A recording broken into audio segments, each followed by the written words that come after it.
Hi, പുതിയൊരു വീഡിയോയിലേക്ക് സ്വാഗതം. ഇത് ഇന്നത്തെ മൂന്നാമത്തെ വീഡിയോ ആണ്. അപ്പോൾ ഈ വിഷയത്തിൽ തന്നെ അപ്പോൾ ഈ വീഡിയോയിൽ വരാനുള്ള പ്രത്യേക കാരണം എന്ന് പറഞ്ഞു കഴിഞ്ഞാൽ നമ്മുടെ കാട്ടിലെ രാജാവ് ഇപ്പോൾ ഒരു വോയിസ് ഇട്ടിട്ടുണ്ടായിരുന്നു അവരുടെ ഗ്രൂപ്പിൽ.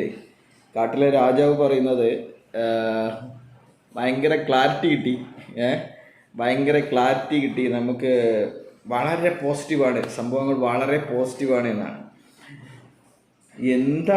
എന്തിനാണ് ഇവൻ ഈ പോസിറ്റീവ് എന്ന് പറയുന്നത് എനിക്ക് മനസ്സിലാകുന്നില്ല. എമ്മാതിരി അടിയാണ് എന്ന് കിട്ടിയിരിക്കുന്നത്. അപ്പോൾ എന്തിനാ അശ്വിനെ നീ ഡെയിലി ഇവിടെ വരുന്നതെന്നാണ് പിന്നെ വക്കീൽ ജഡ്ജി ചോദിച്ചത്. നീ ഇന്നലെയും വന്നു, ഇന്നും വന്നു, ഇനി നാളെയും വരും, മറ്റന്നാളും വരും, എന്തിനാണ് നീ ഇവിടെ വരുന്നത്? ഞാൻ എൻ്റെ ഫസ്റ്റത്തെ കോടതിയുടെ ഓർഡർ വിധി തന്നെ പറഞ്ഞതല്ലേ, നീ എവിടെയല്ല വരേണ്ടത്, ഇത് തൃശ്ശൂരെ കോർട്ടിലാണ് ചെയ്യേണ്ടത്.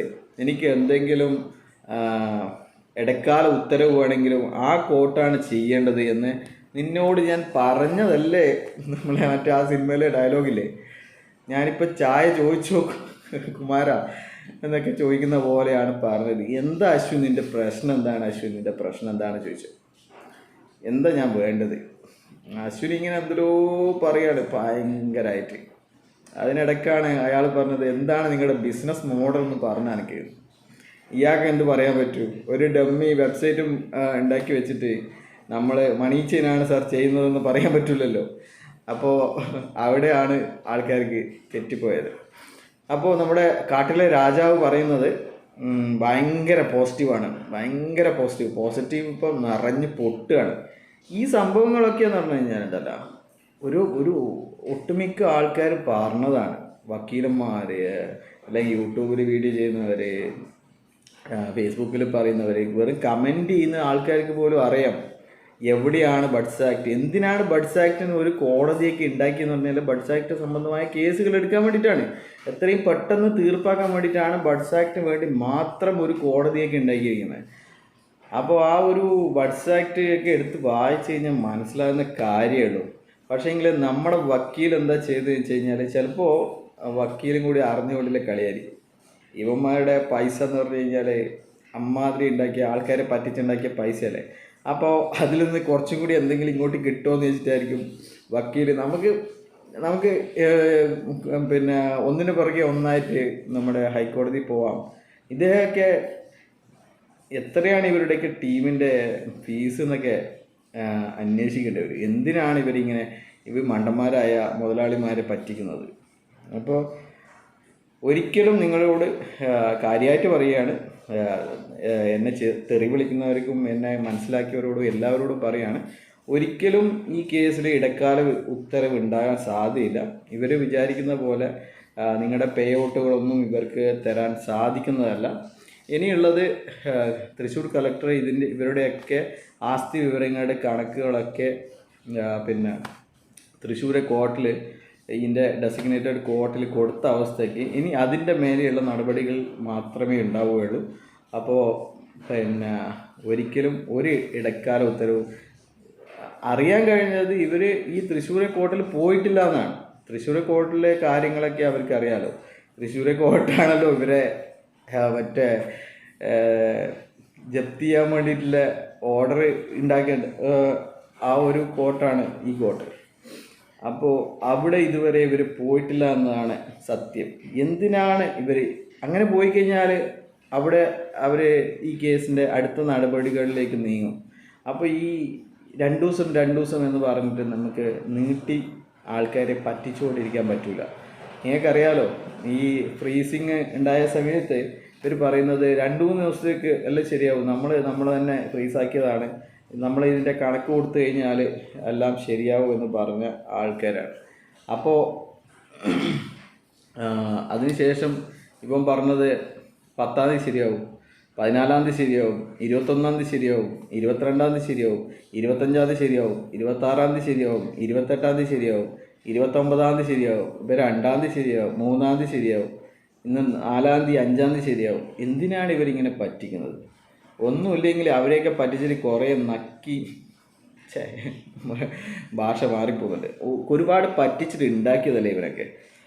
അപ്പോൾ ഇനി ഇമാതിരി ഡയലോഗും പറഞ്ഞ് ജിനിലെ നിങ്ങളോട് പറയാണ്, ഇനി ഇമാതിരി ഡയലോഗും പറഞ്ഞിട്ട് ഈ ആൾക്കാരെ പറ്റിക്കാൻ വേണ്ടി വരുന്നതാണെങ്കിൽ നാട്ടുകാർ നിന്നെക്കുറിച്ച് പറഞ്ഞ സംഭവങ്ങളൊക്കെ, നിൻ്റെ പണ്ടത്തെ കാര്യങ്ങളൊക്കെ അതിൻ്റെയൊക്കെ വോയിസ് വാട്സപ്പ് വോയിസ് മേടിക്കുന്നുണ്ട്.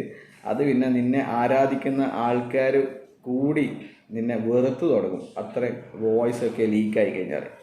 അപ്പോൾ നിൻ്റെ പണ്ടത്തെ വിസ തട്ടിപ്പും നിൻ്റെ ഗതിയും അപ്പോൾ നിൻ്റെ കാര്യങ്ങളൊക്കെ ഇനിയെങ്കിലും തുറന്ന് പറയണോ, ഇങ്ങനെ പറ്റിപ്പോയതാണെന്ന് തുറന്ന് പറ. നിൻ്റെ അടുക്ക കോടികളുടെ ആസ്തി ഉണ്ടെങ്കിൽ അതിൽ നിന്നൊക്കെ പിന്നെ ഒരു ഗതിയില്ലാത്ത പരഗതിയില്ലാത്ത ആൾക്കാർക്ക് എന്തെങ്കിലും കൊടുത്തിട്ട് അവരെയൊക്കെ സമാധാനിപ്പിക്കുക. അവരില്ലെങ്കിൽ അവർക്കൊന്നും ജീവിക്കാൻ വകയില്ലാന്നിരിക്കുകയാണ്. നീ ഈ ആൾക്കാരെയൊക്കെ തീ തിന്നുന്ന സമയത്ത് തായ്ലൻഡിൽ പോയിട്ട് അർമാദിക്കുകയല്ലേ ചെയ്യുന്നത്? മോശമല്ലേ അതൊക്കെ? നിനക്ക് ഉളുപ്പുണ്ടെങ്കിൽ നീ ഇവരെ കൂടെ നിൽക്കുകയല്ലേ വേണ്ടത്? നീ ഈ വാട്സപ്പ് ഗ്രൂപ്പും പൂട്ടിക്കെട്ടിയിട്ട് നീ അർമാദിക്കാൻ പോവല്ലേ ചെയ്തത്? വളരെ മോശം പരിപാടിയാണ് നീ ചെയ്തുകൊണ്ടിരിക്കുന്നത്. ഇനിയെങ്കിലും ഉള്ള കാര്യങ്ങൾ ഉള്ളതുപോലെ പറയാ. ഞാൻ നിന്നെ ഭീഷണിപ്പെടുത്താനോ അല്ലെ നിന്നെ ഇതൊന്നും ആക്കാനൊന്നും ഞാൻ ഒരാരുമല്ല. പക്ഷേങ്കിൽ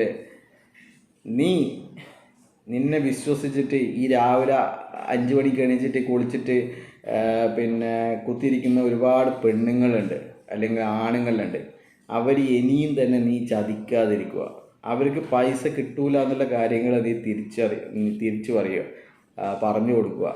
നീ പറ്റുമെങ്കിൽ നീയും നിൻ്റെ ലീഡർമാരും അല്ലെങ്കിൽ സേനാപതാവരും ബാക്കി ഒളിപ്പിച്ച് വെച്ച അക്കൗണ്ടിൽ നിന്ന് എടുത്തിട്ട് അവർക്കൊക്കെ കൊടുക്കുക. ഇപ്പം അറിയാൻ കഴിഞ്ഞത് ഒരുപാട് ആൾക്കാർ ഇതേപോലെ കൊടുക്കുന്നുണ്ടെന്നാണ്.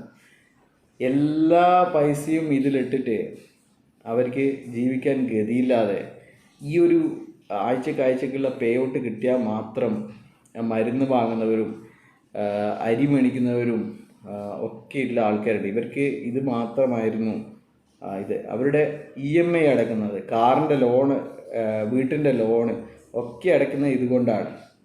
അപ്പോൾ അങ്ങനെയുള്ളവർക്ക് ഒരു ചെറിയ ആശ്വാസമെങ്കിലും നിങ്ങളെപ്പോലെ ഇതിൽ നിന്ന് തടിച്ച് കൊഴുത്ത് അർമാദിക്കുന്ന ആൾക്കാർ കൊടുക്കണമെന്നാണ് എല്ലാ ലീഡർമാരോടുള്ള അഭ്യർത്ഥന.